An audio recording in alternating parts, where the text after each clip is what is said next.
Is this ilm true that you can read the mind of people? Who? The Arif, or? It's possible. It's possible. It's possible, but it doesn't mean that that person is a good person or, highly a spiritual person. This is a kind of, sometimes a skill that you can learn. This can be also a result of being close to Allah. We don't know this particular person has this because he has learned it, he has done some exercises, or it is given to him without him wanting that. Whoever has a slight interest in these things, he is not muwahhid. He is not a real mu'min. I have to do my best to please Allah subhanahu wa ta'ala only for His own holy sake, not for having these things. So it's a sign of a person being very immature and unexperienced if he pays attention to these things.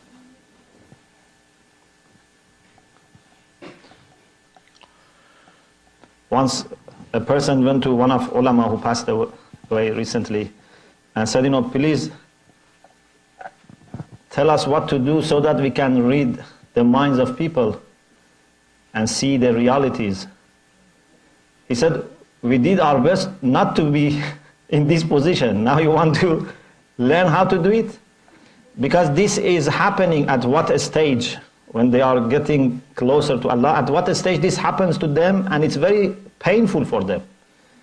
Because a mu'min should not have any interest in knowing private, secrets of people. Yeah? Why should I know what is happening in your heart? It's your privacy.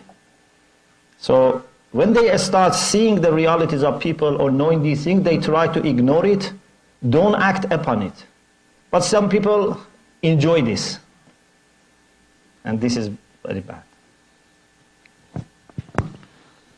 Any other questions or comments?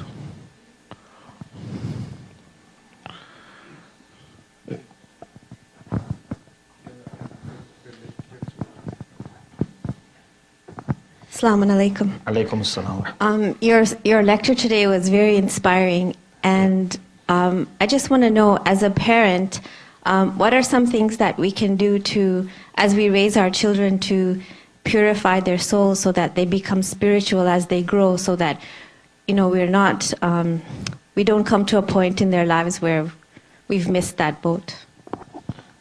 Thank you. It's a very good question. Inshallah, we will have a discussion about the practical steps that we have to take for uplifting ourselves. So inshallah, in that part of the discussion, inshallah, we will address these issues. But for the time being, I hope that what I am trying to convey is that we ourselves first to have proper understanding of priorities in Islam. Sometimes we put stress on secondary issues, much more than those things which are the most important principles and pillars of faith. But inshallah, we will talk about that as well. And inshallah, if I remember, so it's okay. If I forget, please tell me. Assalamu alaikum. Alaikum assalam. It seems from your lecture, which was very inspiring, that you have defined spirituality more as purification of the soul. Is that correct? Yes. So I'm, usually when we think of spirituality, or at least the image that I have is like the du'as and the amal and all that. So can you put it in perspective for me? Like, what is the role of the ritualistic amal? For example, we just had Laylatul Raghaib, so we did the amal. So how do those amal and rituals help us in actual spirituality?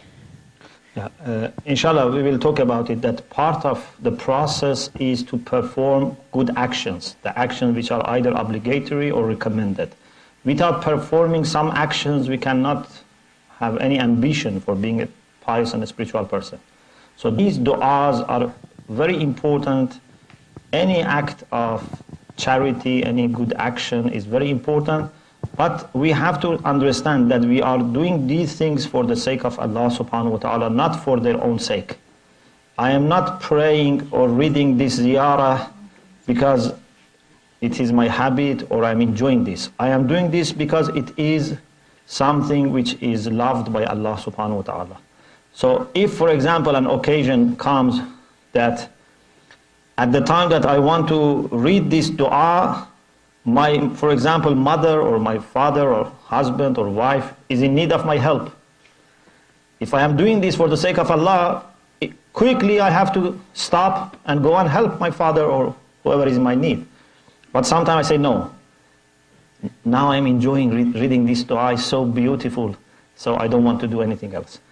So we have to always be alert why we are doing these actions. If we are doing these actions for the sake of Allah subhanahu wa ta'ala with pure intention, these are very important, and without these actions we cannot do anything. We need, inshallah I will talk about this. Allah says in the Quran, وَفْعَلُوا الْخَيْرِ. You must do good, you must have good actions. Just intention is not enough. But action without good intention is not also working. So we have to have both. Good action with good intention.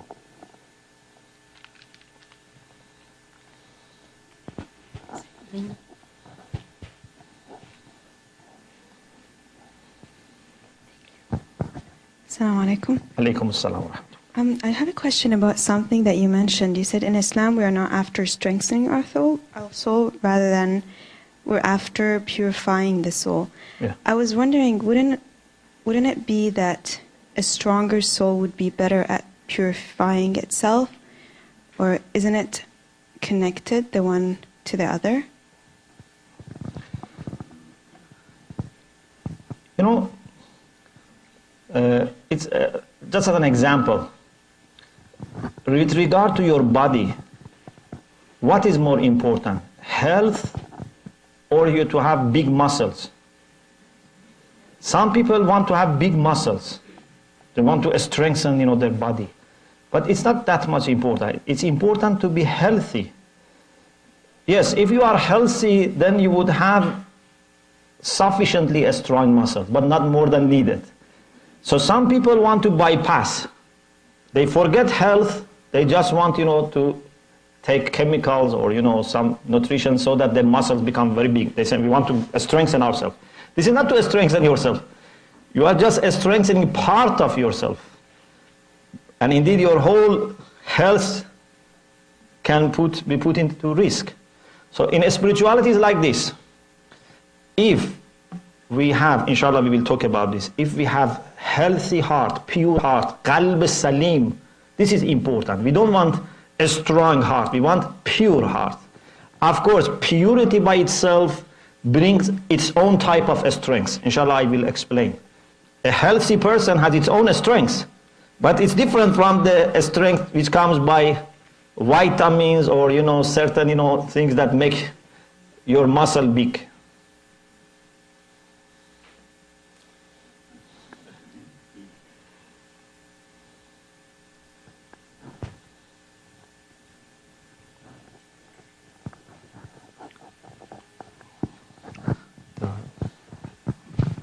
Brother Hussein also.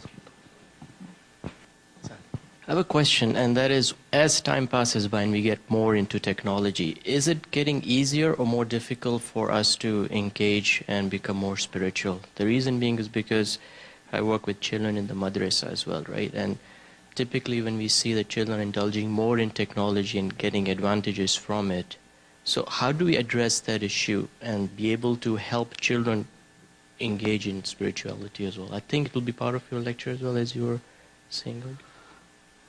I can give you a brief answer right away, because I don't know if I leave it for future, there will be time.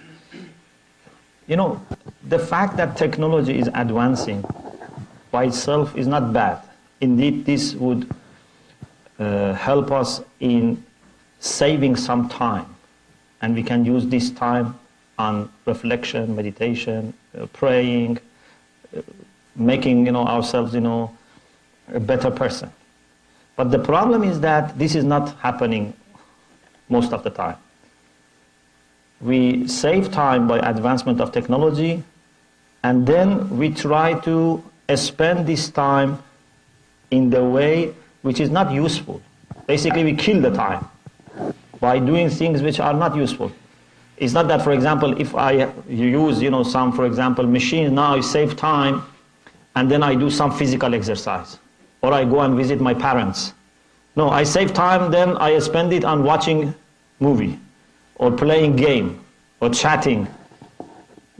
So the problem with technology is that instead of we being in control of technology, technology has gained control over us. And the people who are advancing technology, normally they are market-minded. They don't have any concern for morality or spirituality.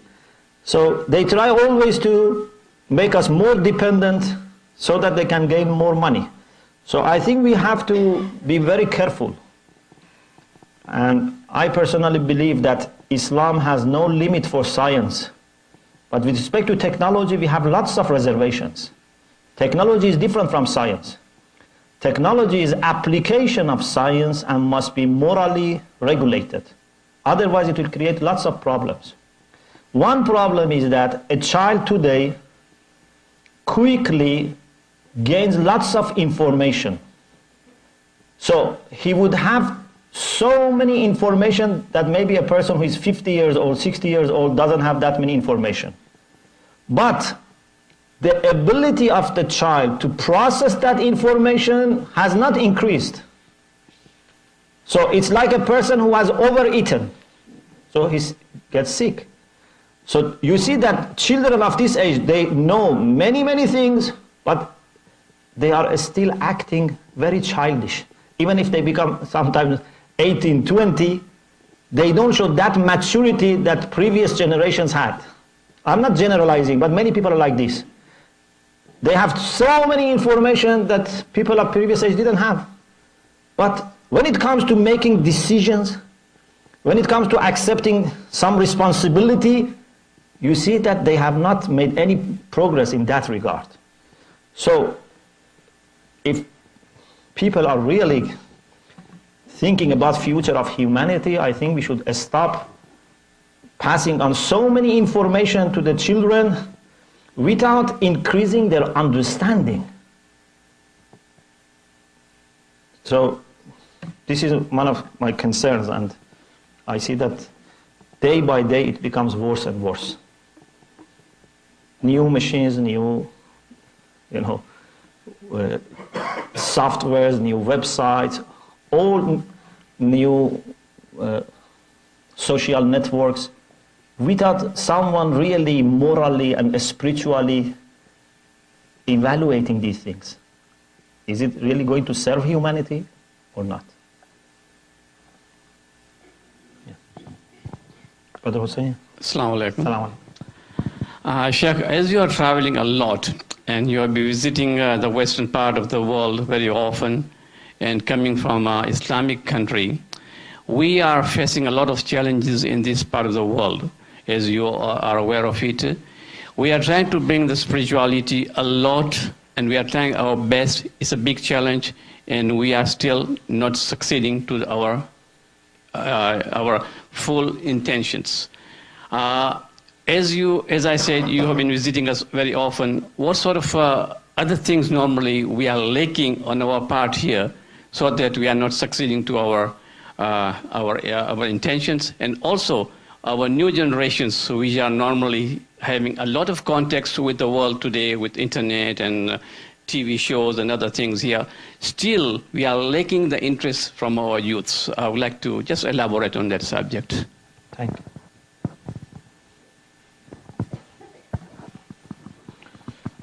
Yeah. This is very important question, and it needs by itself at least 2-3 hours. But what I can say briefly is that unfortunately we as a community normally most of the time are very passive. Instead of being creative and active and plan for future, we always wait till problems arise, and then we try to fix them quickly. Allah subhanahu wa ta'ala has planned something else for this community. Allah says, كَذَلِكَ جَعَلْنَاكُمْ أُمَّةً وَسَطًا لِتَكُونُوا شُهَدَاءَ عَلَى النَّاسِ وَيَكُونَ الرَّسُولُ عَلَيْكُمْ شَهِيدًا. The way Allah has planned Muslim community to be is that it must be a role model for all other nations in the same way that the Prophet was role model. So we have to be the best in every aspect of social life so that other communities learn from us.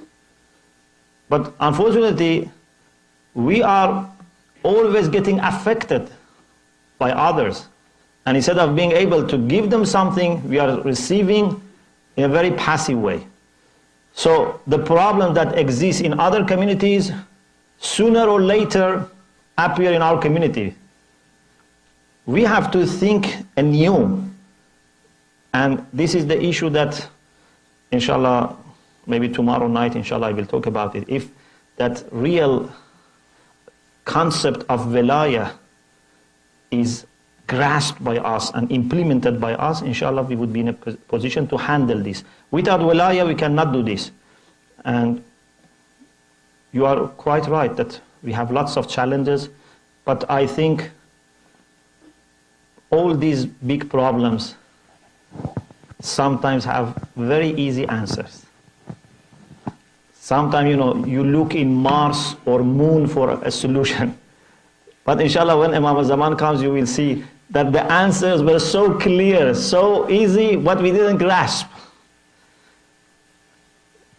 Just let me give you one example. If as a community, as parents, as elders, as teachers, as preachers, if we had observed these basic moral values, to be honest, to be trustworthy, to be kind and merciful, do you think our children would leave us and go for something else? Who is going to say, I don't want these qualities, I'm going to someone else? The problem is that we are not showing these beautiful teachings of Islam in our life to the youths, and they find something that in their eyes are beautiful. Imam Sajjad alayhi salam says,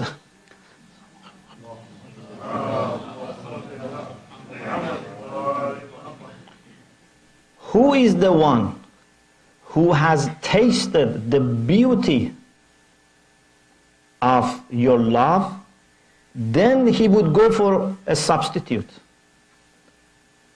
If my child can taste the beauty of Iman, the beauty of love for Allah, the beauty of love for Ahlul Bayt, he would not be pleased by going and eating, something haram or doing something haram. So we have to generate in them the love for Islam, for Ahlul Bayt, the love for morality, the love for honesty, for all these good things. Rather than just telling them, do this, don't do this, do this, don't do this. It's obvious that if we all the time say, do this, don't do this, they become very angry with us. Whenever I go to my father or mother, he's asking me to do something or not to do something. I want to be free. But if my child feels that without that much telling him, I am manifesting these beautiful values of Islam, and I am observing my own duties, he would be attracted. So, this is a brief answer, inshallah.